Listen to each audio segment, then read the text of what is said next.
Some nice weather out there. It's a Friday. You excited? It's good fun. Yes. All right. Oh, hey. We are live from the New Media Studio here at beautiful Valley High School. Let's get to it. This is Falcon Flash.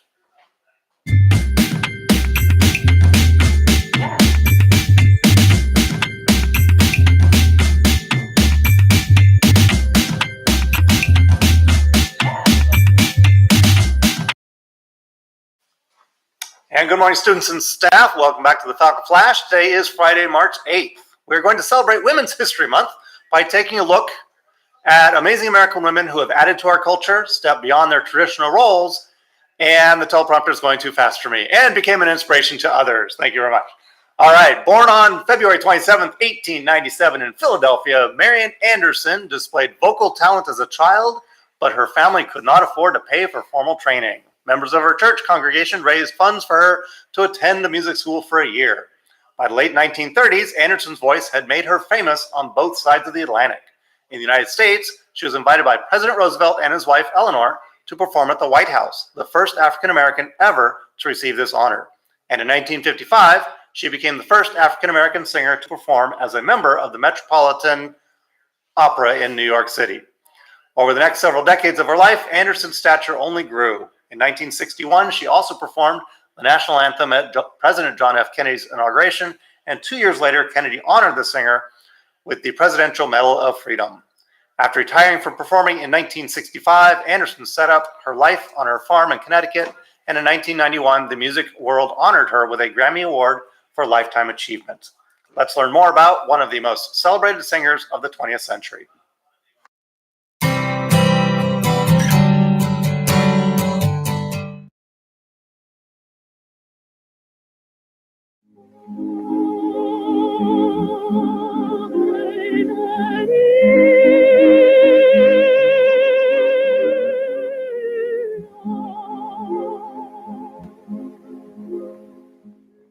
With a voice that music critic Alan Blythe once heralded as a vibrant contralto rich with intrinsic beauty, renowned African-American opera singer Marian Anderson enchanted audiences world over throughout the first half of the 20th century with her uniquely beautiful voice.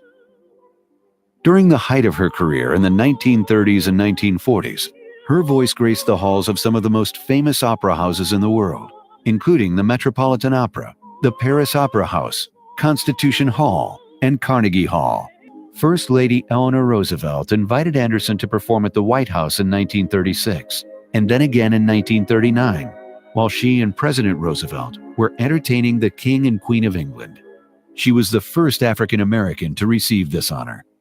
Despite being the nation's third highest concert box office draw, Anderson was still subject to the racial discrimination of the period.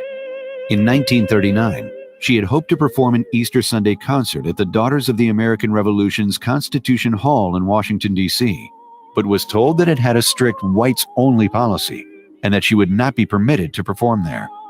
Word spread, and Eleanor Roosevelt publicly criticized and left the organization due to its reinforced segregation policy.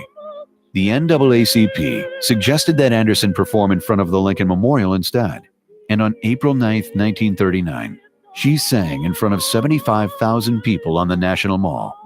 The event marked a change in the way many Americans viewed racial issues, and by 1943, Constitution Hall opened its doors to Ms. Anderson by inviting her to perform at a World War II benefit concert before a desegregated audience.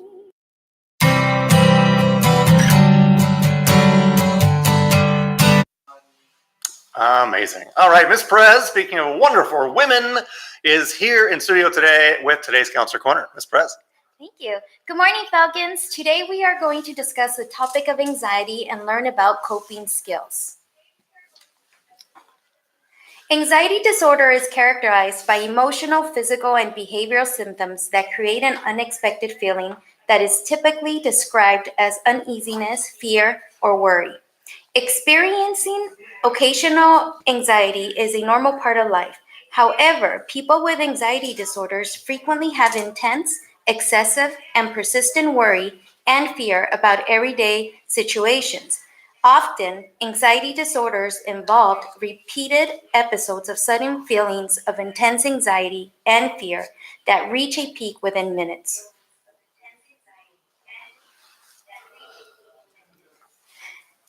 While some anxious teens experience feelings of pervasive worry, others experience emotional changes such as fear, anger, frustration, unexplained outbursts, feeling on edge, and difficulty concentrating.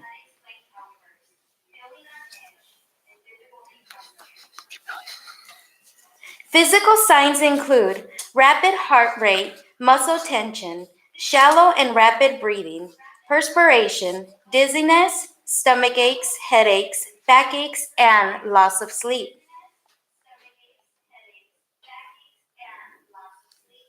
Anxiety can negatively affect friendships. If a person suddenly avoids doing their favorite activities or stop making plans with friends, there may be a problem. These behaviors include avoiding social interactions with usual friends, avoiding extracurricular activities, isolating from peer groups, spending increased time alone. Given that anxiety can affect everything from sleep habits to eating habits to missing school due to physical issues, it should come as no surprise that poor academic performance can also result from untreated anxiety. School avoidance, missed days due to anxiety, related illness, and persistent worry can make it difficult for anxious teens to keep up with their workload. Watch out for these changes.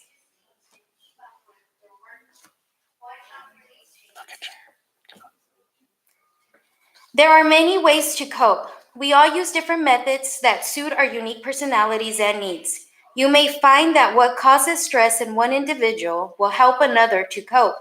It's not important whether you cope like everyone else. What matters is that you find effective coping methods that will help you and build resilience. Some of these methods include meditation and relaxation techniques, having time to yourself, exercise, reading, spending time with friends, getting a good night's sleep, and eating healthy.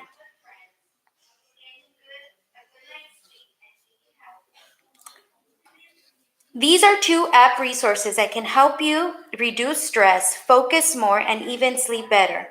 You will learn life-changing skills of meditation, mindfulness, and breathing exercises.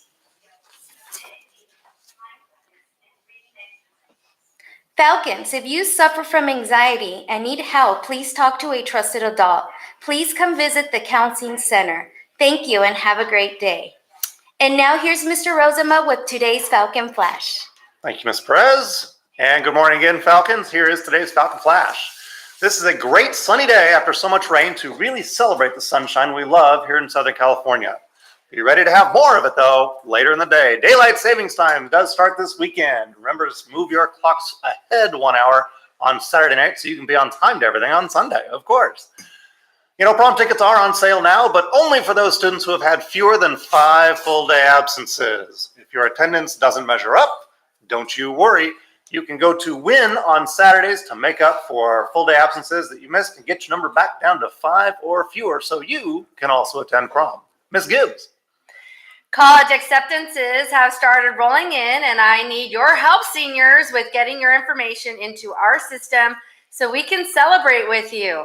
Your hard work is paying off, and we want to acknowledge you through our College Acceptance Board and in our announcements. Admitted to San Jose State, Joanna Jaime, Miguel Quiroz, Kayla Herrera, and Jose Nieto. Admitted to Cal State Fullerton, Alex Ariano, Marco Manzano, Jesus Salas, and Anaí de la Cruz. Admitted to Colorado State Pueblo, Esther Barrera. Admitted to the University of Oregon, Jose Nieto and Christian Delgado.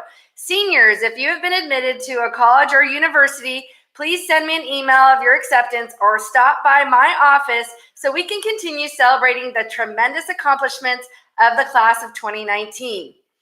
Juniors, are you looking for a college access and support program?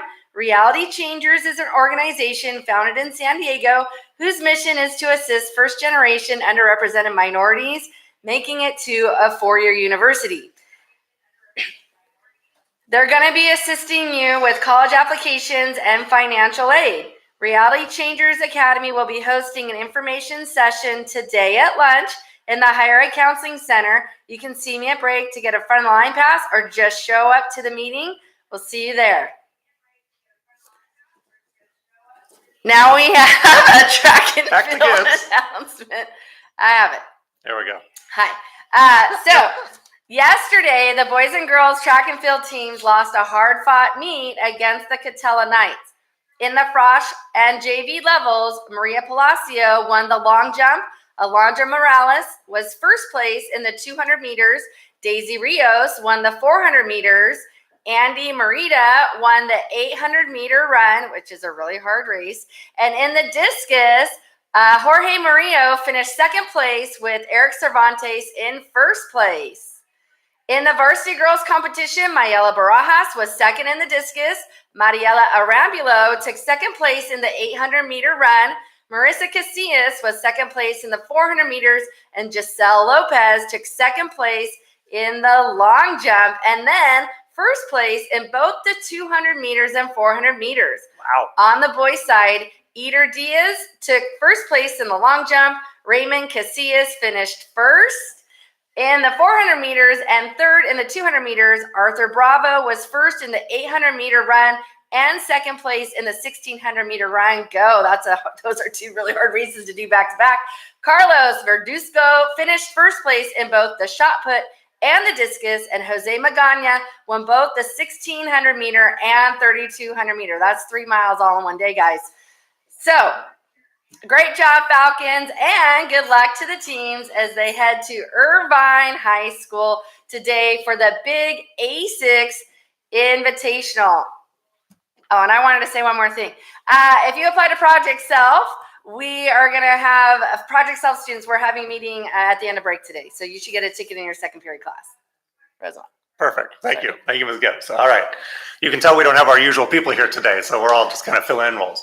Hey, if you are watching this broadcast in class right now, please thank your teacher for believing in communication and keeping our school community informed.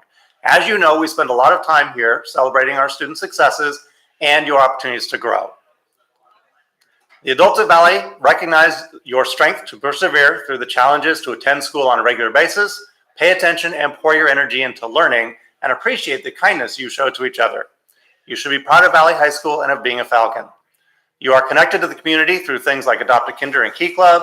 You take your learning to the next level through internships and public performances. You strive hard to be in class on time and to resist the distractions found within your phone. And though we appreciate that the vast majority of you are doing the right thing, we do have some more work to be done. I admit that a lot of our adult conversations are centered around those who saunter to class. Don't know what saunter means? Look it up. There it is. And arrive late, or to those students who struggle academically or disrupt class. But we do this because we care and we don't want to see students fall through the cracks and lose this opportunity to get a great Valley education.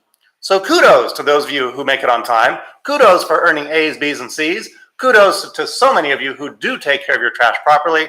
And kudos to those of you who keep your phones on silent and put them away until needed for learning. So many of you are meeting or exceeding our expectations, otherwise known as our Valley values. To that end, there are 1,339 comprehensive high schools in California. Of those, 6 recently were honored by the state as being at the top of their game for acknowledging the good in their students and for celebrating their spirit and contributions to a positive culture on campus. 3 of those 6 are within our district. Obviously, Valley, along with Santa Ana and Saddleback, is one of those winners, having been recognized for platinum level school for PBIS. So congratulations and thank you to all our Falcons for making Valley a great place to learn, a great place to work, and a great place to be. And that's it for today's Falcon Flash. And remember, Falcon Fever, catch it.